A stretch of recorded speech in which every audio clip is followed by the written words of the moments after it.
আমরা যদি অতীতের কোনো দুর্ঘটনা নিয়ে সব সময় চিন্তা করতে থাকি তাহলে হয়তো শুধু মানুষের প্রতি নয়, এমনকি আল্লাহর প্রতিও আমরা অসন্তুষ্ট হয়ে পড়তে পারি। কেন তিনি আমার সাথে এমন করলেন? আমার সাথে তো এমনটা ঘটার কথা ছিল না। আপনি যদি নবী রাসূলদের দুঃখ কষ্টের দিকে তাকান তাহলে একটা বিষয়ের মূল্য বুঝতে পারবেন। আল্লাহ কোরআনে যেসব নবীদের কথা বলেছেন তারা প্রচুর দুঃখ কষ্টের মাঝে জীবন পার করেছেন। এমনকি নবী হওয়ার পূর্বেও তাদের জীবন কঠিন, সমস্যাপূর্ণ ছিল। আল্লাহ হলেন আল আলিম, আল্লাহর কাছেই সকল জ্ঞান। আর আল্লাহ জানেন সঠিক কাজটি আমাদের জন্য সব সময় উত্তম। আমরা মনে করি আল্লাহর উপদেশ শুনলে আমাদের কষ্টে পড়তে হবে।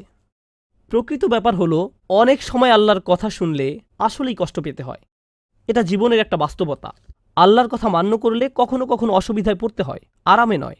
সবচেয়ে সেরা যে মানুষেরা আল্লাহর উপদেশ শুনেছিলেন তারা ছিলেন নবী রাসূলেরা, আর তাদের জীবন ছিল সমস্যায় পরিপূর্ণ, ঠিক কিনা? তাহলে আল্লাহর অনুসরণ করলে সমস্যায় পড়তে হবে, কিন্তু সেই সমস্যা আপনার জন্য অগণিত গুণে উত্তম যে কোনো সহজতার চেয়ে, যেটা আল্লাহর অবদ্ধতা করলে হয়তো আসতে পারে। এটা সত্য।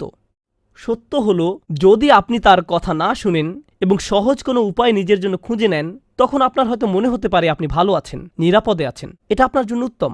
আপনি নিজেকে মিথ্যা প্রবোধ দিতে পারেন, কিন্তু সত্য হলো আপনি নিজেকে ধ্বংসের দিকে ধাবিত করছেন, এবং আমিও নিজেকে ধ্বংসের দিকে ধাবিত করছি।